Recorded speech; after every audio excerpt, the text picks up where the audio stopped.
안녕하십니까. 안교수의 바깥세상 톡톡입니다. 둘레길에 나갔더니 개나리하고 진달래가 피었습니다. 봄이 오는 것 같습니다. 남중국해에서 중국이 베트남과 파라셀 군도를 두고 영유권 분쟁을 했고, 스프레틀리 군도를 두고는 필리핀과 서로 다투었습니다. 근데 이제 더 저 남쪽으로 나가서 저 지도에서 보시는 인도네시아 바로 앞바다에 있는 라투나 섬도 자기 거라고 인도네시아하고도 이제 영토 분쟁을 벌입니다. 점점점 남중국해에서 중국이 벌이는 영토 분쟁의 영역이 확대되고 있는 겁니다. 사우스 차이나 모닝 포스트에 저런 기사가 났습니다. 야, 과연 자꾸 이 차이나가 인도네시아 영해에 있는 라투나 섬을 찝쩍거리는데 과연 베이징이 원하는 꿍꿍이석이 뭐냐 이겁니다. 그 라투나 섬 근처에 중국 어선들이 가서 이제 인도네시아 입장에서 보면 불법 조업이죠. 그런데 중국의 입장에서 보면 전혀 불법 조업이 아닙니다. 정정당당하게 중국의 해경, 코스트가드 선박이 호위를 하면서 어업을 하는 겁니다. 그러니까 이제 인도네시아가 뭐 강력히 반발하고 난리 났죠. 저 사진은 인도네시아 이 감비선에서 보이는 라투나 군도에 들어온 중국 코스트가드 선박의 모습입니다. 이 라투나 섬에 인도네시아 정부가 해군 기지를 맹길고 거기다 군함 파견하고 F-15 전투기 파견하고 뭐 저 위도도 대통령이 이 군사기지 방문하는 사진 보이지 않습니까? 인도네시아가 강력히 반발하고 있습니다. 라투나 섬은 인도네시아 주권이 미치는 영역인데 왜 중국이 자꾸 들어오냐 이거죠. 근데 역사적으로 보면은 2019년부터 이제 중국이 뜸을 들이기 시작했어요. 그 어선 12척이 라투나 섬에 들어가면서 중국 해경이 코스트가드 선박에 호위를 했거든요. 2019년 12월입니다.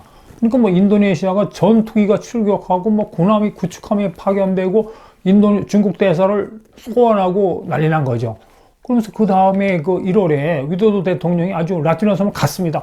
야, 이 섬은 우리 섬인데 왜 중국 어선들이 중국 코스트가드 선박이 우리 근처에 오냐고 강력하게 그 베이징에 대해서 항의를 한 거죠. 근데 이제 중국이 전혀 반응도 안 보이면서 전혀 뒤로 물러서지가 않죠. 요새 중국, 홍콩, 뭐 보안법, 대만에서 굉장히 강하게 나가는 거 보십시오. 2020년 작년 9월에는 인도네시아의 그 EEZ는 배태적 경제 수역입니다. 여기를 중국 코스트가드 선박에 들어가서 이틀 동안 휘젓거든였습니다. 그런데 금년 1월에는 중국의 탐사선이라는 게 이제 해저에 있는 자원 같은 거 탐사하는 거죠. 이게 자기 바다라는 거예요. 탐사선을 가서 여기 딱 들어왔는데, 라투나 섬 근처에 들어왔는데, 추적 시스템, 트래킹 시스템을 껐기 때문에 인도네시아가 레이더를 못 잡은 겁니다. 금년 1월에.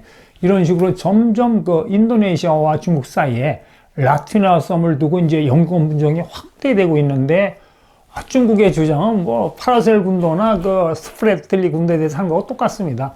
야, 라투나 섬은 중국 거다 이거예요. 역사적인 종주권 항상 중국이 주장한 거죠. 한나라 시대, 당나라 시대 기록 보면 다 중국 땅이라고 있다. 그 다음에 그 라투나 어장은 히스토리컬리 차이나의 피싱 그라운드였다. 우리 어장이었다. 근데 두 번째, 항상 중국이 주장하는 구단선 있지 않습니까? 저 지도에서 보듯이 거의 남중국의 90%가 다 이 구단선 속에 있고 자기 중국 영이라는 겁니다. 이 라투나 군도도 중국의 구단선 속에 있지 않느냐. 그 다음에 이제 필리핀 거 답상 먹어버린 스프레들리 군도 있지 않습니까? 이 스프레들리 군도에서 이제 200마일을 쭉, 보통 이 배타적인 경제 수역은 200마일이거든요, 바다로. 200마일을 쭉 끄면 라투나 섬도 중국의 어떤 EEZ, 배타적 경제 수역 속에 들어간다. 이런 논리로서 이제 중국 거라고 막 주장을 하는 겁니다. 근데 여기에 대해서 인도네시아는 강력히 뭐 반발합니다. 야, 구단선. 그거 2016년에 헤이그에 있는 국제상설재판소가 그거 일리걸 국제법상을 불법이라고 얘기하지 않느냐. 구단선 자체가 불법이다. 그 다음에 뭐 스프레틀리 군도에서 200마일 그런데 스프레틀리 군도 그 중국이 아니야. 국제적으로 불법 정리하고 있는 거예요. 어떻게 그 기준으로 200마일 속에 있으니까 라투나 섬이 너희 거라고 주장하느냐고 그 인도네시아 강력히 이제 반발하고 있죠. 그런데 이제 이 전문가들 이야기는 중국이 야심이 크지 않습니까? 특히 영토 팽창 야심.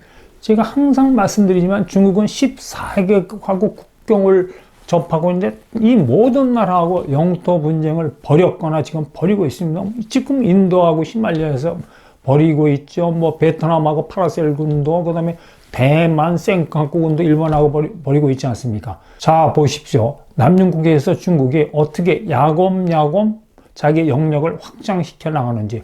베트남이 실질 점령하고 있던 파라셀 군도를 중국이 무력으로 점령했거든요. 그때 베트남 군함 한 척이 가라앉았습니다. 근데 여러분, 베트남 전쟁이 몇 년에 끝났죠? 1975년에 끝났어요. 한창 중국과 베트남이 힘을 합쳐서 유나이티드 스테이츠하고 싸우고 있는 와중에 자기 우방인 베트남이 점령하고 있던 파라셀 군도를 무력으로 뺏어버린 겁니다. 그 다음에 이제 필리핀이 점령하고 있던 스프레틀리 군도도 뺏었죠. 자, 그러면 이제 다 먹었으니까 제일 남쪽에, 남중국해 남쪽 구단선 제일 남쪽에 있는 인도네시아의 라티남 섬을 무력 점령한다면 중국이 주장한 대로 완벽히 남중국해의 90%, 구단선 속에 있는 90%를 완전히 장악하는 거죠. 이렇게 장악하면 뭐 주변에 동남아 국가는 물론이고 한국, 일본, 대만 난리 나는 겁니다. 우주로 에너지나 무역로가 중국에 의해서 통제받는 거죠. 근데 이제 문제는 인도네시아 정부가 입장이 약간 미묘합니다. 위도도 대통령이 뭐 라티나 섬에 가고 이 전투기 군함을 출격시켰지만 이 중국하고 경제적인 관계가 원체 밀접해요. 중국이 차이나가 인도네시아의 제1교역 대상국입니다. 그 다음에 두 번째로 인도네시아에 투자를 많이 하는 나라예요. 이렇게 너무 경제적으로 밀접하니까 인도네시아가 강력한 조치를 못 취한 것 같아요. 근데 이제 인도네시아 내부에서 인도네시아 국민들이 울분이 막 솟아치는 겁니다. 야, 우리 인도네시아 경제가 너무 차이나에 의존하고 있다. 그렇기 때문에 지금 저렇게 인도네시아 주권을 침범하는데도 우리 정부가 강력하게 중국에 대응하고 있지 못하지 않느냐. 그 다음에 여러분, 인도네시아가 무슬림 국가 아닙니까? 근데 세계에서 제일 큰 무슬림 국가입니다. 인구 기준으로.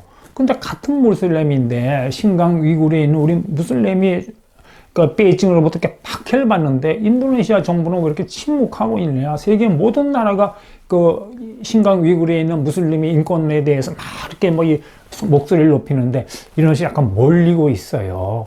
그러니까 이제 이 인도네시아 정부 입장에서는, 자카르타 입장에서는 뭔가 좀 대외적으로는 차이나에 대해서, 대내적으로는 불만이 부글부글 끓는 국민들이 뭘 해야 되겠는데, 기본적으로 인도네시아는 비동맹 국가 성격이 강합니다.